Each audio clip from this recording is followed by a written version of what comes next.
Today's icebreaker is, what is your go-to pizza?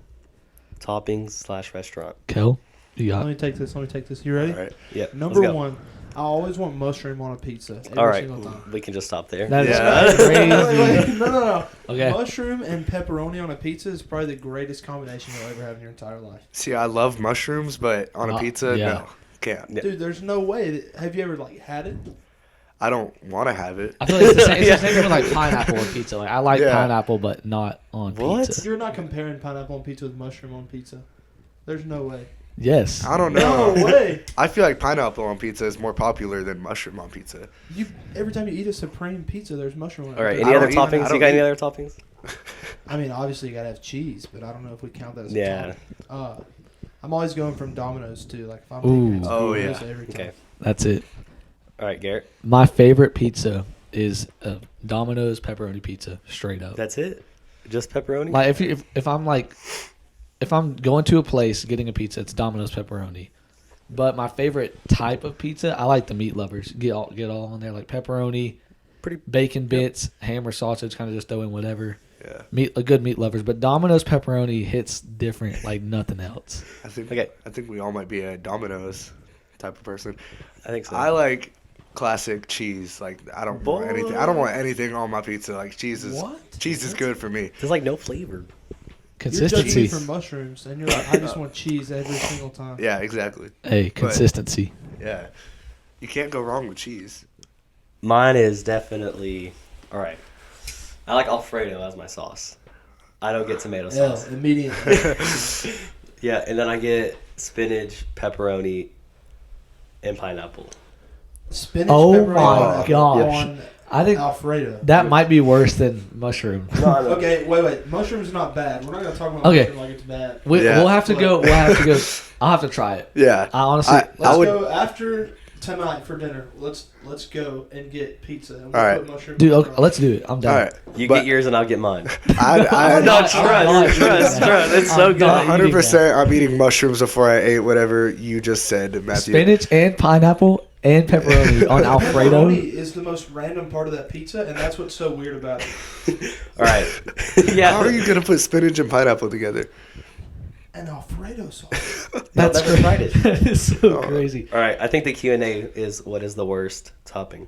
Yeah. What's the Yeah. weirdest / worst pizza topping? Today's Q&A. Matthew's Pizza. There you go.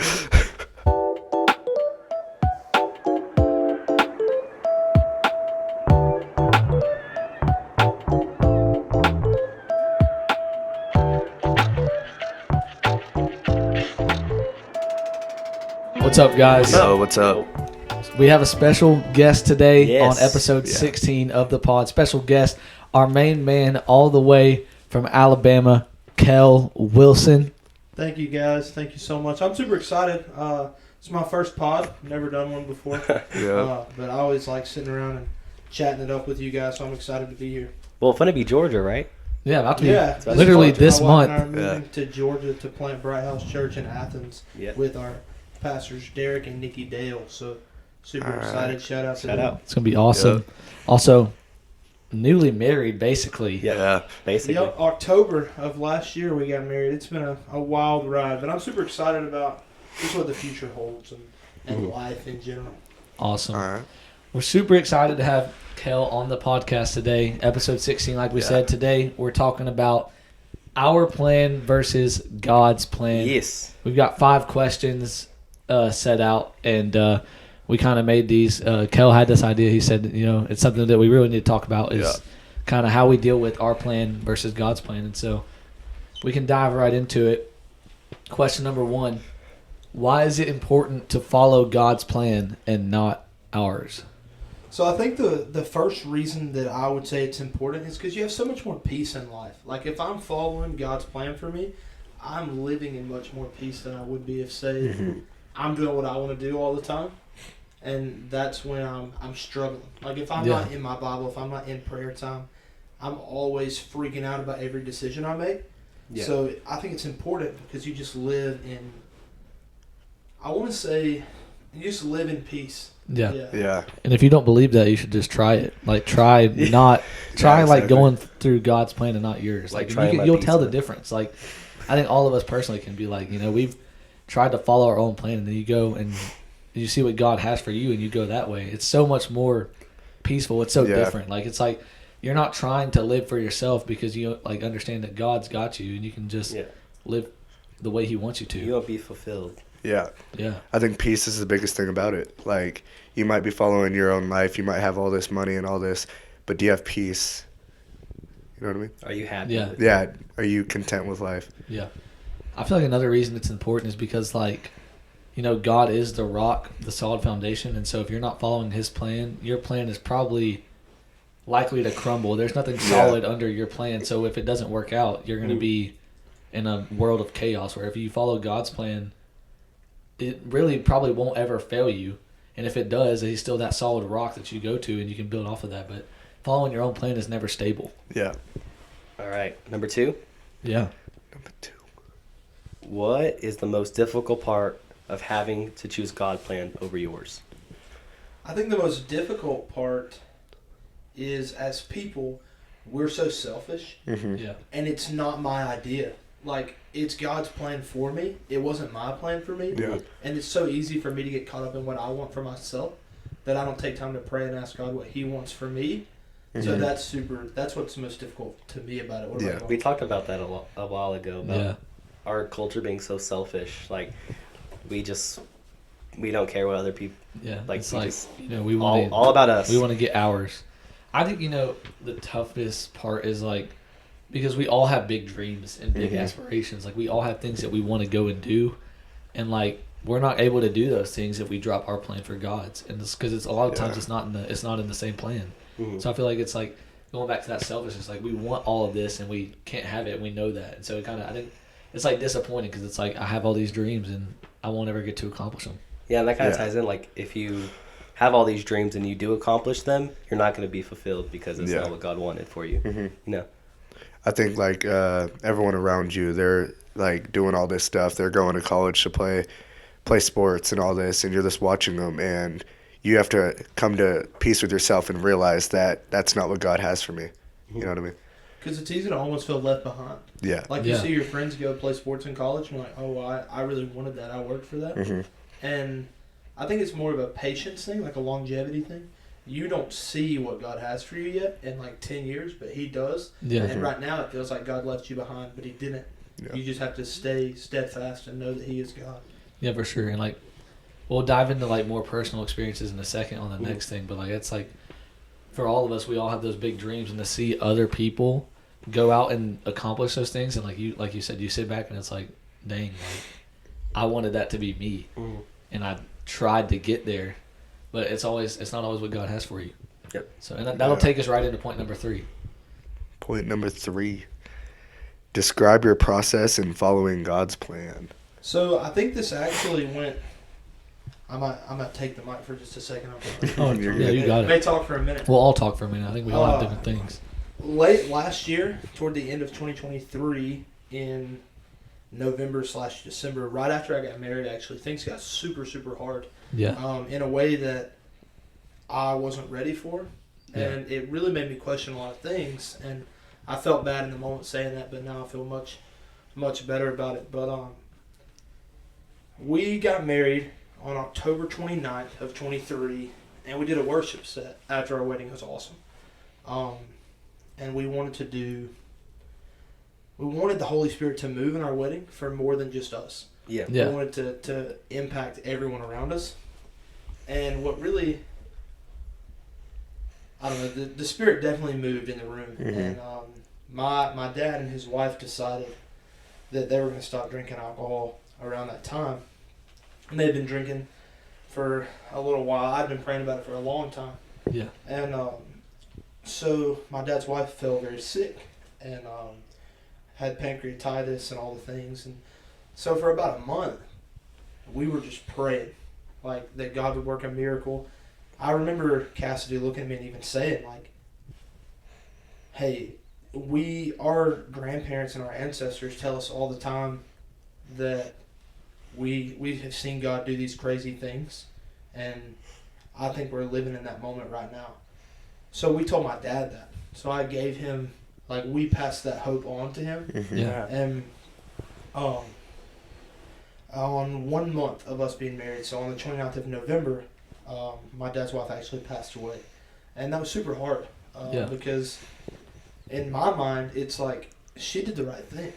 Mhm. She made the right decision. Yeah. And so I was so mad at God because I felt like we did everything we were supposed to do scripturally.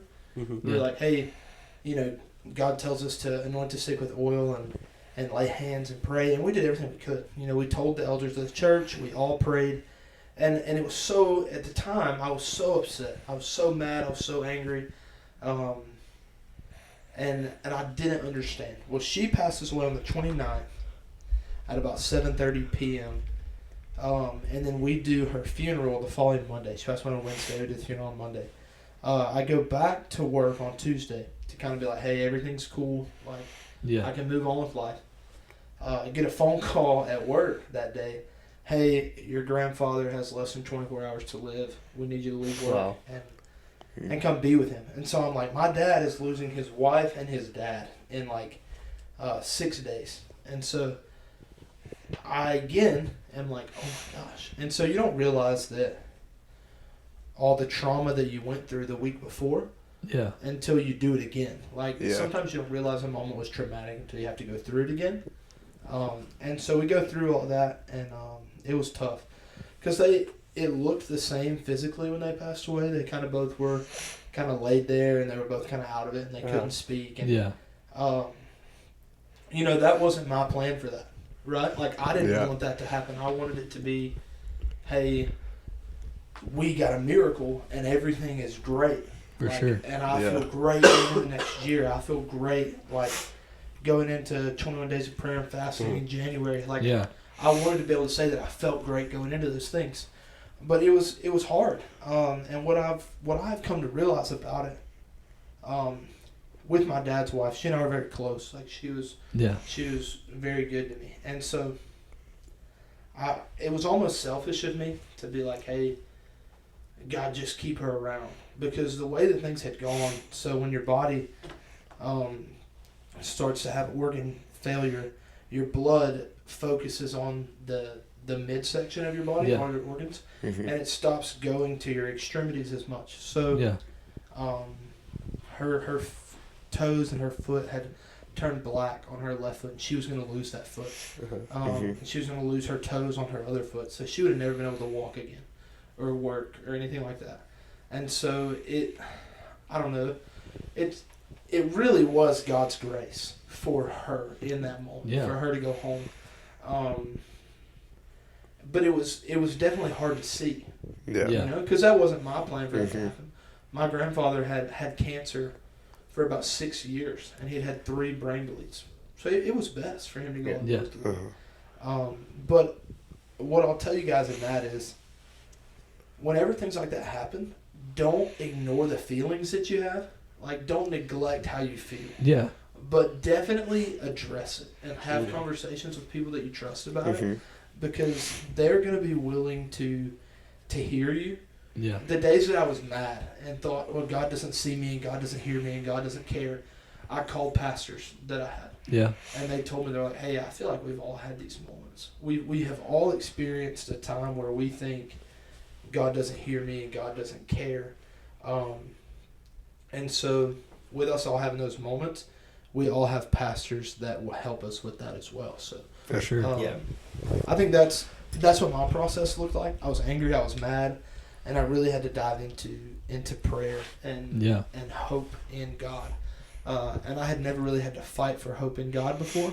Yeah. But in that moment, I had to keep telling myself, the choices lead and your feelings follow. So I had to choose to worship and choose to pray and choose to trust God in His process in that. Yeah, For sure. God does things for a reason. Yeah, and I think that's what we have to understand is, nothing, it's not always going to go our way. Yeah. And like you said, it was for the best. Like, when you really sit down and think about it, sometimes things that happen are for the best. Yeah. And that's why, Yeah, and you said just that trust God. Yeah, and you said that you went to pastors and stuff. God says that two is better than one. So you're meant to talk to other people about that. So Yeah, and it's also everything comes from the head. If you go to the head elder or head pastor of your church, that's where it comes from. Everything comes up there. So it's Trust God. Trust the people who are praying for you and with you. Like, trust all of them because it's all part of God's plan. Yeah. So that's awesome, man. Like, Yeah. It's like good. It's like it's really hard for people to react that way. Like, and take it as a good thing, and like, you know, this is for the best. Like, that's like a hard thing because a lot of times, like, when you think about it, it's like, this sucks. Like, a lot of people, like, that's their moment where they're like, I don't believe in a God anymore. But like, for people like in that situation where you stood up and you prayed about it, and you're like, I'm just gonna worship through it. Like, that's the mindset that we all have to have. Right. You gotta trust God. So that's awesome. I think, like, for me, my process of like trusting God's plan was like, you know, we've talked about it already, but like having dreams to go play sports in college, and mine was like, you know, I want to go play baseball. And then in July of last year, I'm just out having fun playing flag football and tear my meniscus, and it sucked because it's like you sit back and you're like, I don't like this. This really ruins everything because it cuts your summer season short, cuts your a chunk of your senior off season lost. And so it's like, really, this isn't in my, I mean, it's not in my reach anymore. It's something that I'd have to work even harder to do, and I have to first get back healthy enough to do it. And so during the weeks before my surgery, I kind of just sat there and, you know, I was like, why did this have to happen? But then, like, in that time where I finally slowed things down and I wasn't so baseball oriented or hard work oriented, God showed me all these things like, hey, this is really what I have for you. If you'll follow this, things will work out. And it was like, I think a lot of times we're so caught up in what we want, but when we have something like that happen, like, I actually saw me getting hurt as a blessing because I got to sit back and see, like, God show me all these different things, and it's like, this is all awesome, but this is what I have for you, and it's gonna be great.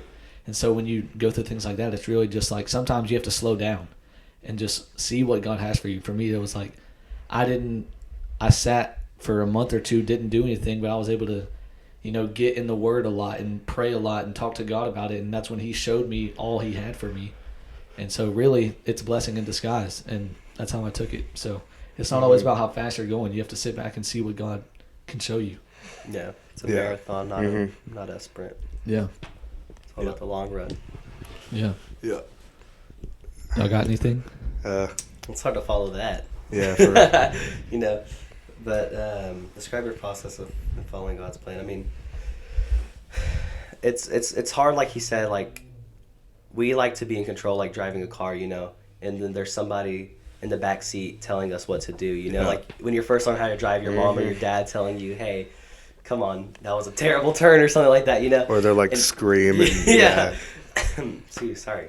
But you have to understand that they're doing it for a reason, and it's kind of like God, you know? He's leading you to something better, and you know what I'm saying? Like, so it's for a reason. I mean, stuff happens, so.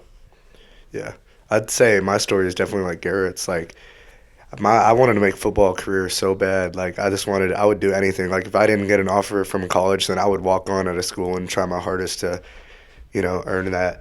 But I feel like at Motion, I just got told, like, that's not for me. Like, I don't need to be doing that. Like, I need to focus my eyes on God, and I'll follow His plan and whatever He has for me.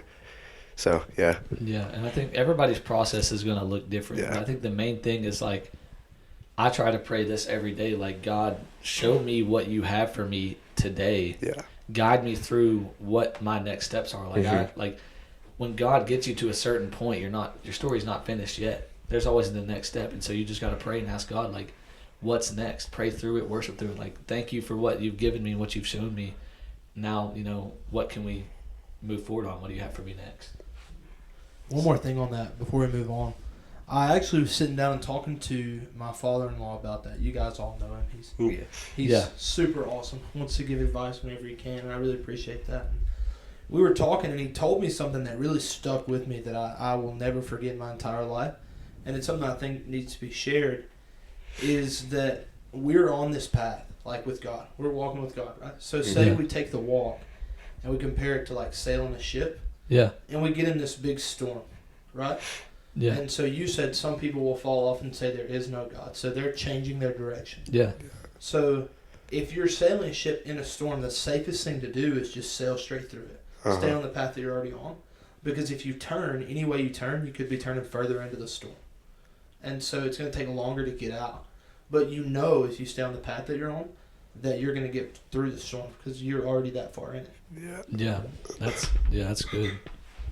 I mean, there's always like good stuff like that. Mm-hmm. You know, people like when you pray, when you have like people around you that pray with you, like you're always gonna hear things like that, and it's just awesome. All right, so this is awesome so far. Actually, this was supposed to be episode 16, like I said earlier, but we're actually making this episode 12, and we are putting this out immediately on January 7th. So this is actually not supposed to come out until February, but we're putting it out in on next week, I guess, or next week. So this is now episode 12. Yeah. This is great. Let's dive into point number 4. What happens when our plan doesn't match up with God's plan? So I think what happens is that the enemy tries to attack us in between our ears. Like the enemy is going to try to get in my head whenever I have thoughts that you may think. Like if the enemy thinks that you're doubting God, he's going to try to multiply that in your head by using your own thoughts to do it. So that's when, Scripture says we have to take every thought captive. Yeah. So I've got to take those thoughts captive in that moment, and I have to choose, hey, I'm going to worship, I'm going to pray, I'm going to communicate with people around me that love me. Yeah, for sure. I think another thing is, like, you don't realize it in the moment, but, like, when your plan isn't matching up with God's plan, you're miserable. It makes you miserable. Like, for me, like we've been talking about sports a lot. Like, for me, going back to my process of it, like, when I was trying to grind it out, trying to get everything done that I needed to get done to play college sports, I didn't realize how miserable my body was and my mindset. Like it makes you tired and you get drained out. It makes you miserable and you don't realize that until after. And like even in other things, like you lose trust in God because it's like, God, why are things not going my way? But you really have to look at it like things probably aren't going your way because you're not going through God's way. You're trying to do it on your own. So I think that's another thing we don't realize is it makes us miserable, and also like we lose trust in God that we shouldn't lose because it's not God's fault that you're going off a different path. Yeah. Yeah, and it doesn't match up with ours. Like we'll question God a lot if our plans don't match up. Like, are you sure this is the best for me? Are you sure this is what you want for me? Yeah. And then you question, and then you end up just doing what you wanted to do in the first place. Exactly. Like you have to follow it. I mean, like I said, it's so much more rewarding when you do follow it. Like it's going to be worth it in the long run. Like I said, marathon. So, yeah. And another thing, I think like when God gives you His plan and you just ignore it, like you're just like, I don't want to do that. I'm going to focus on myself. I think, or I've heard people say that He will choose another person to do that for you. Yeah. And you'd want that to be you because God's plan is always better than everything. Yeah, He just chooses the next man up. Like it's like if you just say no, just choose the next man up. Point number 5. Point number 5. How do you know you're following God's plan and not yours? So I think this is a full circle moment to the beginning of this episode because my answer to this is the same as number 1. You have peace in life. Like right now, I know that I'm walking in God's plan for me right now because while things were hard, I still could find peace. Yeah. Like, this is going to sound crazy and it might be a side tyrant, but I have peace in my marriage. So I know that I've married who God had for me right now. Yeah. Because, like, my wife has been absolutely incredible. All this has gone wrong and she has been steadfast and like, hey. Yeah. Every thought that I had, I told her because you're going to communicate that to your spouse. Yeah. And she tells me, hey, that's not what God says about you. That's not what the Bible said about any of this. So it's she was on the grind in that moment. And we know that we're on God's right path for us because we have peace about all those things. Like she had peace the whole time. While it was hard for her, she had peace about it. For sure. And while I didn't have peace and it was rocky, she still had peace and helped me regain my peace. Yeah. And so the fact that I was able to hit a bump in the road and then get right back to peace lets me know that God is with me and that I'm doing what He's called me to do. Yeah, I think that's spot on. Like, peace is for sure, like, it sounds kind of crazy because like, you wouldn't think this, but like when I tore my meniscus, like before I had surgery, like that's the most peaceful I'd been. Like, it's like when you do something like that, when something like that happens, it's like a lot of times people get mad. It's like, why is this happening? But for me, it was like I'm at peace. Like, I think like I remember very vividly the night that happened. I was sitting on my couch and I couldn't get up or walk or anything, and so my whole family's in there, and I was like, I think this is God like trying to show me something. Like God's trying to tell me like this isn't what you're supposed to do, and I just felt at peace. I was like, this is what was supposed to happen. Like honestly, I could say like it sucks, but this is like God had this for me. This was God showing me like, hey, I've got something else for you. And it might have sucked because I had to be out for 5 months, but it's like, God's just showing me, hey, I've got bigger plans. And I was really at peace with that. And a lot of people were like surprised because it was like, how are you doing? Like, I know it's hard. And I was like, honestly, I'm better than I've ever been. And I can't even walk. I was like, I'm doing great. So I think peace is for sure. Like it gives you so much peace. I'm going to go off on a little sidetrack here. I think we get our plans mixed up with dreams. For sure. Yeah. Like we think that what we're doing in life is a dream. Like we talked about this before. Like we need to stop following our dreams and follow what God has for us. Yeah. Because when you get to the top, you're not gonna get like all the all the praise. Yeah, like and everything. You're not gonna feel as good as if you were to get to the top with God. Yeah. You know what I mean? So we need to stop thinking about it as dreams. Our plans and our dreams don't tie together. I mean, you can have dreams and it's good, but like it's not your main purpose in life, For sure. Mm-hmm. You can still dream. Yeah. And like if you're following God's plan, you can definitely still dream and have things that you like. It's like, if you're following God's plan, you can still have things that like, I really want to do this. Yeah. It might not happen, but you can still dream. Yeah. Mm-hmm. But it's really like in the reality we live in today, a lot of times we get our dreams mixed up with our plans. It's like, this is what I want, I'm going to go after. But in reality, it's just a dream. It's not realistic. So I think you're spot on with that. Like, it's not like you hear a lot of people who have all the money, all the fame. They're really like, sometimes life sucks. Like, it's really not what it looks like on the outside. Yeah. So, you got anything on that? I was going to say, like, going back to point number 5, like, how do you know you're following God's plan and not yours is, like, after thinking the same way for so long, after you start following God's plan, it'll change your whole way of thinking. Like, you won't be worried about yourself as much. Like, you'll be worried about, like, oh, what does God want me to do? Where does God want me to go today? How can I help other people? Like, it really just takes that selfishness away. You'll see, you'll notice that. You'll grow so much spiritually, and you can notice it. Like, I feel like for me, I think for all of us, like at Motion Conference, like we came back from Motion Conference and we'd grown so much spiritually and kind of let God move what he wanted to. It was like completely different. And that's really how this podcast got started. Yeah. Mm-hmm. All off of that. Like we grew so much spiritually. It was like, this is what God has for us and it's time to move on it, So I think you grow so much spiritually, and that's how you'll notice, like, if you're growing in the wrong direction, then you're probably not following God's plan. But if you're growing in the right direction spiritually, that means you're on the right track.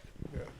I think that was the coolest part about Motion Conference for me this year was being a part of your journey with you guys. Like, talking to you after sessions and getting to see what God was doing in your life. It was super cool when Cass and I would come, because we didn't go with a group this year. We just came individually. And so there's a little more freedom in that. Yeah. So we'd come down and just ask you guys how you were doing and what was going on. And it was just cool to listen to what you guys had to say about what you learned and the visions or the dreams. And I know that Matthew just talked about, but the dreams that God put in you guys in that.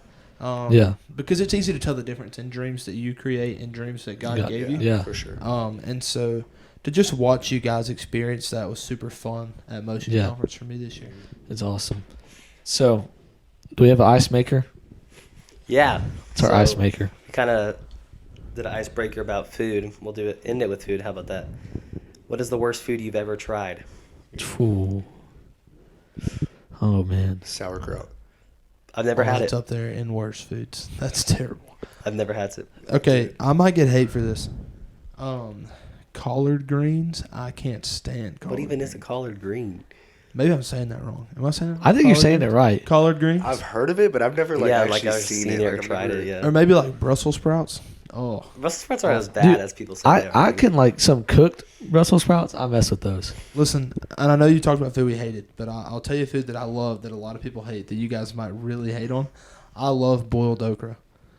Like when you boil okra and it's got that slimy texture. Oh, I like see. That's the best. I like fried okra. Yeah, fried okra is good. No, it's still good, but it's like number 2 to boiled okra. Oh, And no like- way. Or pickled okra. Yeah. Maybe fried okra is number Dude. 3 actually. Anything, I love I don't- pickled okra. anything pickled is disgusting. No. Like pickled eggs, cucumber. I love pickle? all pickles. nasty. Do you like cucumbers? Yes, I like cucumber. Well, You that's don't a want- pickle. You don't want pickles on a burger? Huh? You don't want pickles on a burger? No.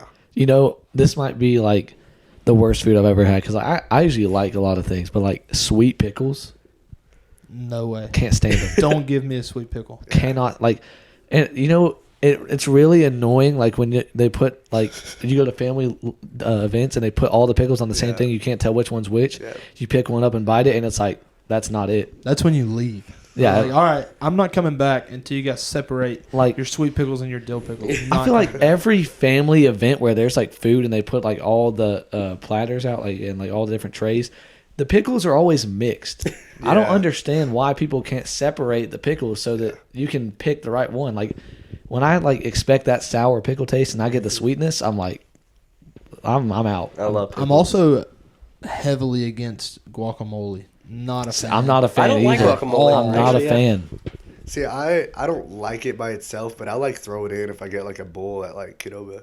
I'll throw it in there. Dude, it was so good. Cassie and her mom were talking about making guacamole this week, and I was like, yeah, y'all can have that. I'm still. I don't want that. I'm waiting for that mushroom pepperoni pizza. I'm actually kind of excited to try that. It's so good. I'm so ready. Like, Okay, you're gonna hate me for this, but it's one of your favorites. It looks like Oh a pea. my- what oh, is it? the snap peas. Yes, those are you don't like gross. snap peas? No. See, dude, I can go down on Yeah. some snap peas. Like Peas and I beans are can't. like the best. Snap Like, those peas. are I feel God's like I'm blessings tasting to have. grass. Like I'm putting grass in it my does mouth. taste like kind of bland, but I feel like I don't know. I You like eat it. those like crazy. Dude, I will. I'll eat like the whole You thing. should mix them in mashed potatoes. That's the best way to eat them. They're so good. I can have creamy grass. It's- Creamy. That's crazy. this is- So- yeah, it's like I'm cutting grass and just shoving it in my mouth. Do y'all like celery? No. Yeah, I Oh, actually, celery is a bad It's one. I don't like like celery. stringy. I don't know. Like I bite into it and it's like, you know what I'm saying? Like how there's like individual strings. Like I don't like that. I got buddies that'll be like, if say you go to a wing place and you want carrots and celery, and they're Yeah. like, no, I don't want no rabbit food. And I'm like, give me your celery, I'll eat it. Yeah, that's worst foods we've ever tried. I think we have a real talk thing to Oh, close this out because we talk about our plan versus God's plan, and so we've talked a lot about prayer and fasting, and I guess we can say this now since it's going out next week. We're about to go into a season of 21 days of prayer and fasting to start the year off, which is so important because actually this episode will drop the day it starts. Yeah. So we are going into this season. What's the importance of prayer and fasting? I know that I've said this 8 times, and you guys are probably so tired of this answer.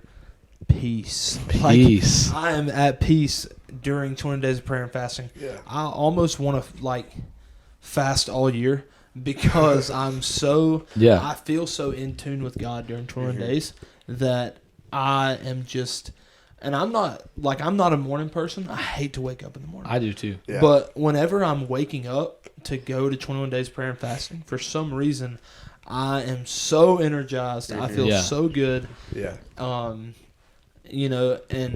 I feel like worshiping too. Like you get in there and you're worshiping Oh yeah. at 6 in the Yeah. morning. Like it's like like So I don't know Great if y'all way. have this here, but at Daystar there's like a chalk wall on the back wall, we And- did. just got rid of we that, just yeah. got rid of it. and anyone can go and just write their prayer requests on there. Yeah. And last year for 21 days I went and I wrote every name in my family on the wall, and I went back to the wall and I cried over the wall and I think a lot of people see prayer and fasting as a way to. I feel like we see it as a society and as Christians these days. We see prayer and fasting as almost a way to get God's attention. Yeah. But I want to start fasting with a mindset of I'm not fasting because I need something from God. I'm fasting because I need God. Yes. Like if that makes sense. I feel like it's such prayer and fasting isn't so much like you said, it's not for God, it's for you. Yeah. Like it's not to give God all the attention and glory. Like prayer and fasting is for you to develop your relationship with God. I think in those 21 days, you'll be surprised if you go all in. Your relationship with God, you'll come out so much closer than you would have ever imagined. Like, people are like, well, 21 days really isn't that long. Like, it's just 3 weeks. But when you get in there, it's like it's a long time. Like, it's like you really, like, the amount of growth you have spiritually in those 21 days, you couldn't imagine. Like, because it's like, it's not that much of a time frame, but you grow so much spiritually. Yeah. For me, it's the beginning of the year one is a lot more important to me than the kind of the one towards the end of the year. Yes. Because for me, I take that time to kind of set up like what my next steps are through my spiritual life. So like it helps me a lot to say, hey, what's next? Because we all have the next step. Yeah. Like your dad's a pastor here. He still has so many more steps to go to. So like for me, it kind of ties me and God closer together so we can see where we're going to go next, Yeah, and it's always super refreshing at the beginning of the year because it's like, you're going into a new season. Like, you're starting off completely fresh. Like, the sheet is blank. Like, you're 7 days into the new year. Like, this is where I have to get intimate with God to where we can be so close as we walk through this new year. It's transparent. Everything's transparent. Like, it's refreshing your soul and getting you ready for what's going to come, because every year you need to start refreshed. And 21 days of prayer and fasting, I feel like it does that. I feel like it's so critical. So to our listeners, like, if you have a church, or even if you don't have a church, watch online. Like, get into 21 days of prayer and fasting. And it doesn't have to be in the morning. Like, if you want to watch it online, you can do it at night or even through the day. Like, you can do it whenever. Just get into it, though, because it's hard at first. Like, if it's really hard to wake up those first couple of days. But when you get into it, when you get in week one, like late week one, early week two, it's like it's easy. You just get up. It's natural. And it builds a habit for the rest of the year. Like, if you go for those 21 days, then you're waking up at 6 a.m. every day. And it's like, I have to have my time with God early in the morning before I go do everything else. It creates those habits. Yeah. I just really want to encourage people, like, especially, or not especially, but if you come here to City Hope, then I know it's early, but I promise you it's worth it. Like, you think you're going to be tired all throughout the day, but I'm just so energized on 21 Days of Prayer, like, all day. There's nothing more refreshing than when you wake up and it's like getting the presence of God to start your day. Like, that's why, like, even whenever it's not 21 Days of Prayer, like, I always love when I drive to school every morning, I always play some sort of worship. I feel like that's how I need to start my day. It's just like something that's like just gets me in the spirit to start the day. Yeah, something cool my family does during 21 days is we leave our phones at the house, and when we wake up, we kind of put them on the counter, because when we wake up, what's your first instinct to do? You on your check phone. your phone to see what happened during the night. Yeah. Who texted you? What happened? So what we do is we leave our phones on the table, so when we wake up, we just get ready and go straight to church, because we want God to be the first thing we do during the day. And I mean, we'll grab our phones when we leave, because something might happen, you need to call, whatever. But we don't really check it or look at it, because we want God to be the first thing we do during the morning. Yeah. If I could advise anybody in this room or anybody listening, my biggest piece of advice for 21 days, or really anything that you're going through in life, is journal it. Write it down. Like, everything that you hear, that you learn, that you feel God is speaking to you, write it all down. Something that I've heard from pastors that I trust is, during my prayer time, if I get a side thought, write it down, because then you're not thinking about it. You'll remember it because you wrote it down. Yeah. But another thing that I love is when I'm praying, like, praying's not the typical. I feel like people know this a lot more now than they used to. It's not the typical eyes closed, hands folded in front of your face. Yeah. Bowed down. I want to, like, I'm not, and it can be that. Like, don't think it can't be. There are days that it is that, but there are also days that my prayer time is, hey, I'm just writing in my journal. Like, I'm writing, almost like the way I do it is I write, like, letters to God. Like, I'm talking to him and I'm writing. And I'm huge on, you can ask Cass, I've got so many notebooks everywhere throughout the house, because I just love to write things down. Yeah, we talk about that a lot, like, on the podcast. Like, to be a leader, you have to be a learner. And to learn, you've got to be able to write things down. Like, it's like, just like you're in school, like, you got to take notes on everything. Like, so if you, like you said, like, you get distracted easy by side thoughts. You just write it down. Like, keep going, move forward. Yeah. Like, if I can encourage, like, during this time, like, just go all in the 21 days. Like, I know it's hard. Like, it was hard for me at first, but go all in, because what God will do in those 21 days is a lot more than you think will happen. So, like, really just go all in, dive in. Like, it's like you can't hold back. Like, if you hold anything back, you won't get all of it out. Like, you really, really will see the difference after those 21 days. It'll really change you. So, if you're in Wichita Falls, come to City Hope or go to a church. I don't care what church you go to. Go to a church that has 21 days of prayer or watch it online. Just be there, because it'll really change you. So I have a personal question for everyone. Okay. What do y'all usually fast, and what are y'all thinking about fasting? I always do all sodas, and I try to do all like sweets. Your dad was crazy last year. Or was that the year before? He always does only water. Or he hit 2 years ago. He did only water. Last year, because he lost so much weight, last year he just did only juices, and then he'd eat vegetables at night, but nothing, no lunch, no I remember breakfast. like he couldn't even get on the stage for a Sunday morning. Yeah, that was crazy. Yeah. I did last year. I did only liquids, so like protein shakes or like that was pretty hard.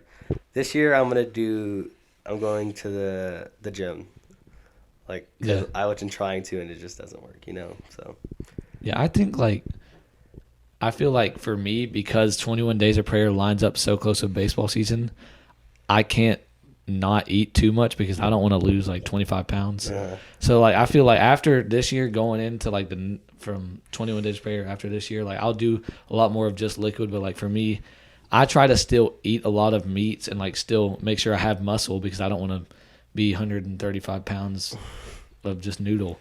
So I think, but for me, like I always cut out sweets, and then I always do stuff on my phone. Like I always try to limit social media. Like it's hard with with running a podcast. I always try to keep like Instagram up so I can still do that. But like I always try to be off Facebook or Twitter, and even like just limit my time, like get my screen time, like set limits on that, because I really feel like I need to be more connected outside of that. So I feel like that's what I always do. Every year I fast social media every year, but I always want to do, just because I want to take that time to be intentional. Yeah. But when I'm fasting, like I don't consider that my fast. I just consider that, hey, I'm getting off social media right now because it's 21 days. I want to be bought in, and it honestly conflicts me with myself, because it's like, well, why do you only want to be bought in for 21 days? Just delete all of it. But I always have those impulsive thoughts, and I'll just delete it. I'm done, and then eventually I'll download it back. Which maybe I need more discipline in. But every year, I think that you should pray about what to fast rather than just make an emotional decision on it. For sure. Something you need to be in tune with God about. Hey, where am I? Where do I need to be better? Where do I need to be? Like me, I need to be better on my diet. And so I always will. Last year I didn't eat any bread. I didn't drink sodas. I didn't eat bread. And so I'm thinking about doing that again this year. But honestly, God hasn't really told me yet. So I'm waiting to just see what I have peace about. Like, hey, this is what this is what I need to do this season. Yeah. One of the biggest, I always do social media, but this year I started praying, and like God has like really pointed out social media. Like I would always do it like halfway, like I'd still have like Snapchat and everything, but I'd delete like Instagram and TikTok. But this year I think God's telling me like He really wants me to go deep and delete all of it, and just because I always find myself like opening up Snapchat first thing in the morning. I always find myself putting that before God, and that's just not right. So I'm going to try to change that. I think one thing I do with that, like even after 21 days, is like I set my phone to where like my phone doesn't turn on until like 8:15. So like if I wake up at 7:30, my phone's not going to be on for another 35 minutes. Use that time to read my Bible or do something like that. I feel like that's, for me, just like setting limits to where my phone doesn't even turn on until I have had time with God. And so I think that's always good. There's always stuff you can do, but like Kell said, you got to pray about it. Like always just ask God, what do you want me to do? What's my next step? But this has been... It's been kind of a longer episode. But it's been a really good one. It's been so good that we're actually moving it up 4 weeks and published. So you guys are going to get this a lot sooner than anticipated. It'll be dropping next week. So awesome. Kell, thank you for coming out. Thank you all. It was awesome. Yeah. Maybe again. Man. Yeah, maybe we'll have a I'll second come one. back. Oh yeah, Y'all know I'll be in Texas at least once or twice a year to visit my in-laws. So anytime y'all want me to come back, I'll be more than happy to. for sure. Yeah, it was a great episode. Yes. Like once again, just thank you. It was awesome. Make sure you guys stay tuned because we've got a lot coming on the podcast, a lot that's about to come out. So make sure you guys are staying tuned. Make sure you're following us on all of our platforms at 412 Leadership. And we appreciate you guys for listening. You guys are growing this thing. We love you guys. See ya. See y'all later. See ya.